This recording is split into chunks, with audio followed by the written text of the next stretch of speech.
அன்பர்களே, நண்பர்களே, உங்கள் பாலுவின் இனிய காலை வணக்கம். இன்று 15 பிப்ரவரி, அதாவது மாசி மாதம் 3ஆம் தேதி வியாழக்கிழமை. சஷ்டி திதி 10-13 வரை, அதற்கு மேல் சப்தமி திதி. அஸ்வினி நட்சத்திரம் காலை 9:26 வரை, அதற்கு மேல் பரணி நட்சத்திரம். ராகு காலம் மத்தியானம் 1-3 வரை. யமகண்டம் காலை 6-7 வரை. இன்றைய சந்திராஷ்டிரமம் கன்னியா ராசிக்காரர்களுக்கு. அதே மாதிரி நல்ல நேரம் காலை 9:30 வரை, சாயங்காலம் 4:30 வரை. இன்றைக்கி எல்லோ, ரோஸ், ஆரஞ்சு இந்த மாதிரிப்பட்ட துணிகளை அணிந்து கொள்ளலாம். அதே மாதிரி உருளைக்கிழங்கு சம்பந்தப்பட்டது, உருளைக்கிழங்கு இல்லைன்னா தேங்காய் சட்டி, தேங்காய் சம்பந்தப்பட்டது சாப்பிடலாம். ஓகே, இப்பொழுது நாம் 12 ராசிகளுக்கு உண்டான பலன்களை சொல்வோமாக. நான் செய்யும் இந்த ப்ரோக்ராம் உங்களுக்கு பிடித்திருந்தால் தயவுசெய்து சப்ஸ்கிரைப் செய்யவும், நண்பர்களுடன் பகிர்ந்து கொள்ளவும். ஓகே, முதலில் மேசராசி. அதாவது இன்று ஒரு அதிர்ஷ்டகரமான நாள். ஆண் குழந்தை உண்டாகும். எதை எடுத்தாலும் வெற்றிதான். தகப்பனார் கூட நண்பனை போலவே பழகுகிறார். ஓகே, அடுத்து அந்த மாணவர்களுக்கு உடல்நிலையில் நல்ல உற்சாகம் இருக்கிறது. அதாவது இன்னும் எதை கற்கலாம்ங்கிறது மாதிரி நல்ல ஒரு ஆர்வம் கல்வியில் இருக்கிறது. அடுத்தால ஹையர் எஜுகேஷனில் எந்த கோர்ஸ் எடுக்கலாம், இப்போ எம்பிஏ எடுக்கிறதா இருந்தால் ஃபைனான்ஸா, மார்க்கெட்டிங், அந்த மாதிரி எந்த துறையை தேர்ந்தெடுக்கலாம் என்பதில் ஒரு முடிவு கிடைக்கிறது. அடுத்து ரிஷபராசி. பிளேஸ்மெண்ட் மூலம் உத்தியோகம் பெறக்கூடிய வாய்ப்பு அதிகரிக்கிறது. எம்பிஏ, ஐஏஎஸ், ஐபிஎஸ் போன்ற நிர்வாகத்துறை சம்பந்தப்பட்ட படிப்பு படிப்பவர்களுக்கு நல்ல வாய்ப்பு. அதே மாதிரி கணவன் மனைவி உறவுகள் கூட அந்யோன்யமாக இருக்கிறது. தீர்த்த யாத்திரை, ஏதாவது கோயில், பெரிய பெரிய கோயில்களுக்கு செல்லக்கூடிய வாய்ப்பு வருகிறது. நீங்கள் காணும் கனவு பலிக்கும். அதுவும் நல்லதாகவே நடக்கும். நல்ல கனவு கண்டு அந்த கனவு பலிக்கிறது. அடுத்து மிதுன ராசி. வேலையில் மாற்றம், டிரான்ஸ்ஃபர். அதாவது கடற்கரையோர நகரம், அதாவது சென்னை, பாம்பே அந்த மாதிரி சீசோரி ஏரியாவுக்கோ அல்லது வெளிநாட்டுக்கோ மாற வேண்டிய சூழ்நிலை உருவாகிறது. இளைய சகோதரம் அல்லது சகோதரி, அதாவது தம்பி அல்லது தங்கச்சிக்கு நல்ல வாய்ப்பு வருது. அதே மாதிரி குடும்பம் எப்படின்னா மொத்தமுமே ஓரளவு சந்தோஷமாக இருக்கிறாங்க.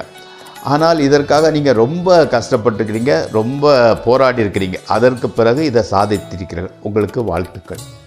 அடுத்து கடகராசி. உறவினர் வீட்டிலிருந்து பெண் எடுப்பார்கள். அதாவது திருமணம் ரிலேஷன் சம்பந்தப்பட்ட துறையிலிருந்து வரும், அல்லது கூட வேலை பார்க்குறவங்களே காதலித்து கல்யாணம் பண்ணக்கூடிய சூழ்நிலை உருவாகும். அதாவது தெரிஞ்ச பொண்ணையே திருமணம் செய்யக்கூடிய வாய்ப்பு. அதே சமயத்தில் பணத்தட்டுப்பாடு கொஞ்சம் ஜாஸ்தி இருந்துக்கிட்டு இருக்குது. இருக்கிற பணத்தை கூட தேவையில்லாமல் செலவு பண்ணிக்கிட்டு இருக்கிறீங்க. ஆமாம், அதனால் என்னென்னா வேலை பார்க்குற இடத்துல உங்களோட கூட வேலை பார்க்குறவங்ககிட்ட கடன் வாங்க வேண்டிய சூழ்நிலை உருவாகிறது. ஓகே, அடுத்து சிம்மராசி. வேலைக்கு சொல்கிறதுக்கு ரொம்ப சோம்பலாக இருக்குது. இன்றைக்கி லீவ் போடலாமாங்கிற மென்டாலிட்டியில் தான் எந்திரிக்கிறீங்க. ஆமாம், அப்பா அம்மாவிட்ட சின்ன ஏன்டா இப்படி இருந்துக்கிட்டுன்னு எதை சொல்லுவாங்க, நீங்கள் ஒன்று சொல்கிறீங்க. சின்ன சின்ன கற்று வேறுபாடுகள் வந்துக்கிட்டு இருக்குது.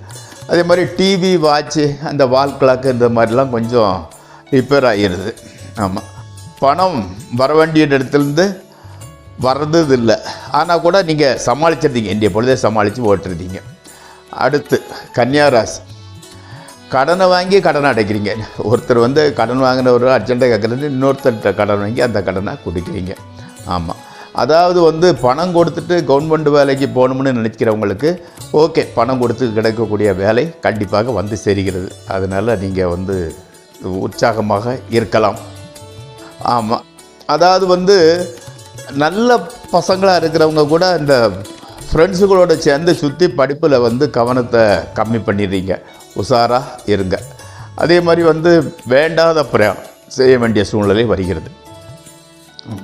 அடுத்து துலா ராசி. அதாவது வந்து உங்கள் ராசிக்கு நல்ல நண்பர்கள் கிடைக்கிறாங்க, அது உங்களோட பூர்வ ஜென்ம பலன். அதே மாதிரி வந்து பணம் சம்பாதிக்கிறவங்க வந்து அந்த பணத்தை வந்து நல்ல வழியில் இன்வெஸ்ட் பண்ணுறீங்க. அதே மாதிரி வந்து உங்கள் மகன், அதாவது கொஞ்சம் வாலிப வயசுக்கு மேற்பட்டவங்களுக்கு உங்களோட பையனோட நடவடிக்கை ஆக்டிவிட்டீஸை பார்த்தா அவங்க அப்பாவே ஞாபகத்துக்கு வருது. ஆமாம். அதே மாதிரி வந்து புதுசாக பையனுக்கு ட்ரெஸ்ஸெல்லாம் வாங்க வேண்டிய சூழலை வந்துக்கிட்டு இருக்குது. அதுக்கு தகுந்த மாதிரி பண வரத்து, பண கையில் பணப்பழக்க வழக்கங்கள் நல்லா இருக்கிறது. அடுத்து விருச்சிக ராசி. டெம்பரரியான வேலை வந்து பெர்மனண்ட் ஆகுது. டெம்பரரி ஜாப்பில் இருக்கிறவங்களுக்கு ஜாப் வந்து பெர்மனண்ட்டாக ஆகிடுது. வாலிப வயசில் உள்ளவங்க வந்து அந்த யங்ஸ்டர்ஸ்லாம் இருக்கிறாங்க இல்லையா, இந்த ரைடிங் பண்ணுறது, ட்ரெக்கிங் போகிறது, இந்த மாதிரி சாகசங்கள் பண்ணிக்கிட்டு இருக்கிறீங்க. உஷாராக செய்யுங்க. மனைவி அல்லது காதலியை பார்க்க போகிறீங்க, கொஞ்சம் தூரத்தில் இருக்கிறாங்க, பார்க்க போகிறீங்க. இந்த ஆன்மீக சம்பந்தப்பட்ட ஒரு பெரியவரை சந்திக்க வேண்டிய சூழ்நிலை வருது. நல்லது, அவரோட ஆசீர்வாதம் வாங்கிக்கோங்க, நல்லதே நடக்கும். அடுத்து தனுசு ராசி.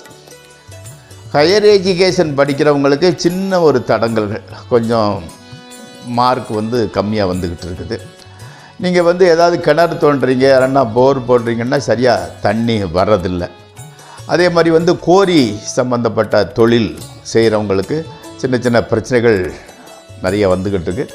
பிரச்சனையை ஓரளவு சமாளிச்சிருந்தீங்க, ஆனால் வந்து மனோதைரியம் குறைஞ்சி போகுது. என்னடா இது, எதை செஞ்சாலும் இந்த மாதிரி வருதுங்கிற மாதிரி ஒரு டென்ஷன் இருந்துக்கிட்டு இருக்குது. அடுத்து மகர ராசி. உடலில் வந்து வாய்வு, அதாவது கேஸ்ட்ரிக் ப்ராப்ளம்னு சொல்லுவாங்க. அதே மாதிரி வந்து எப்படின்னா அந்த கொத்தவரங்காய், வாழைக்காய், இந்த மாதிரி பட்டது வாயு சம்மந்தப்பட்ட பதார்த்தங்களை சாப்பிட்றத கம்மி பண்ணுங்க. நம்ம குடும்பத்தில் வந்து எப்படின்னா வாக்குவாதத்தை கூட மனைவிட்டையோ பெற்றோர்கிட்டையோ செய்ய வேண்டாம், மேக்சிமம் அவாய்ட் பண்ணிடுங்க. மாணவர்களுக்கு வந்து எஜுகேஷன் நல்லா வருது. ஆமாம், இன்ஜினியரிங் செக்டாரில் இருக்கிறவங்களுக்கு நல்ல லாபம் வந்துக்கிட்டு இருக்குது. அடுத்து கும்பராசி. சோம்பல்தனம், கொஞ்சம் லேசினஸ் இருந்துக்கிட்டு இருக்குது. சூடு உடம்புல வந்து ஓவர் ஹீட் ஆகிக்கிட்டு இருக்குது. ஆமாம், அதாவது வந்து உங்களோட சுப்பீரியர்ஸ் வந்து உங்களுக்கு சப்போர்ட்டிவாக தான் இருந்துக்கிட்டு இருக்கிறாங்க. சைடு பிஸ்னஸ் ஆரம்பிக்கணும்னு நினைப்பீங்க, அப்படி பண்ணணும் இப்படி பண்ணணும், சைடு எக்ஸ்ட்ரா பண்ணணும், அது ட்ராப் ஆயிடுது. அதை நிற்கிறது இப்போதைக்கு வேண்டாம் அப்படின்னு நிறுத்தி வச்சுருந்தீங்க. மனசு கூட ஏதோ ஒரு சஞ்சலனமாக இருந்துக்கிட்டு இருக்கிறனால தான் எந்த முடிவையும் எடுக்க முடியலை. ஆமாம், சிவன் கோயிலுக்கு போயிட்டு வேண்டிக்கிட்டு வாங்க. நன்றிய பொழுது படுக்கும்போது சுமூகமாக பிரச்சனைகள்லாம் ஒதுங்கி போயிடும், அதனால நிம்மதியாக இருக்கலாம். அடுத்து மீனராசி.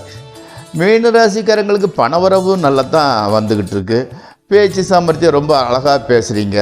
குடும்பம் ரொம்ப சந்தோஷமாக இருந்துக்கிட்டு இருக்குது.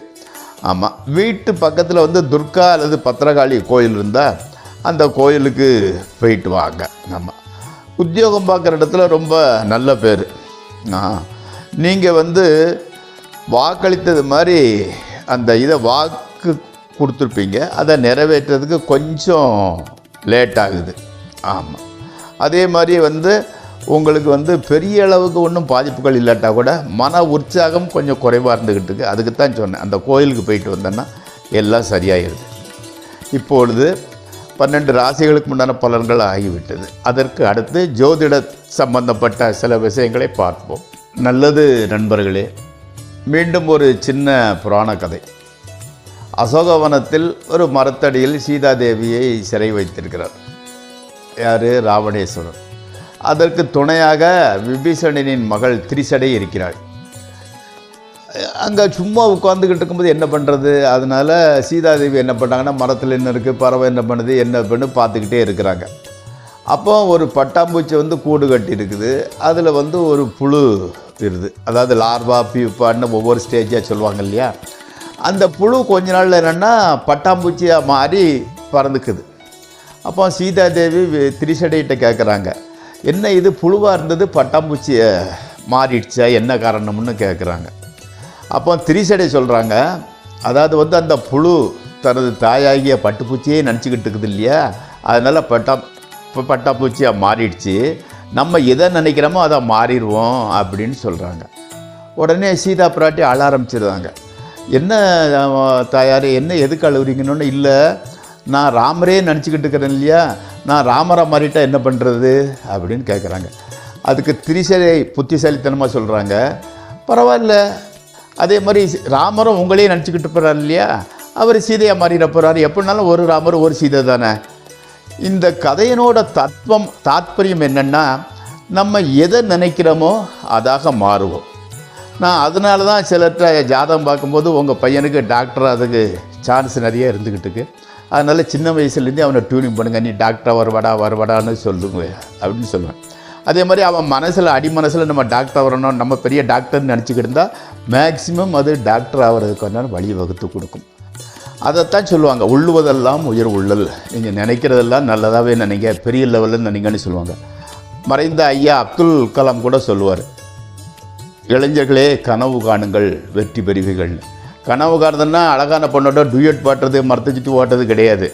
நம்ம இந்த இதாக இருக்கணும், இந்த துறையில் போகணும், இந்த துறையில் சாதிக்கணும், உங்கள் மாதிரி நினைப்போன்னா கண்டிப்பாக நீங்கள் ஜெயிப்பீங்க. அதுதான் ஐயா அப்துல் கலாம் சொன்னது கூட. அப்போது அந்த அடி மனசில் உள்ள ஆசை நிறைவேறும்னு சொல்கிறோம் இல்லையா, அதற்கு காரணம் ஆத்ம பலம். நம்ம அடி மனசில் என்ன நினைக்கிறோமோ அது நடக்கும். இந்த ஆத்ம பலத்தை கொடுக்கக்கூடியவர் சூரியன். அப்போது நம்ம சூரியனை நினச்சி டெய்லி காலையில் சூரிய நமஸ்காரம் பண்ணிக்கிட்டு வந்தால் மேக்சிமம் நம்ம ஆத்மா அடிமனதில் உள்ள எண்ணங்கள் நல்ல எண்ணங்கள் கண்டிப்பாக நிறைவேறும். நண்பர்களே, அன்பர்களே, சூரியன் டெய்லி நம்ம பார்க்குறோம், அதை தேடிக்கிட்டு எங்கேயும் போக வேண்டியதில்லை. இப்போ மற்ற கோயில்னா கூட கோயில்களுக்கு போகணும், வைக்கணும், எடுக்கணும். அதனால் நீங்கள் தினசரி சூரியனை வணங்கி உங்களது ஆத்ம பலத்தை பெருக்கிக் கொள்ளுங்கள். வாழ்க்கையில் பெரிய வெற்றியை காணுங்கள். இது அடியனின் சின்ன ஒரு அறிவுரை. நன்றி. நாளை மீண்டும் சந்திப்போம்.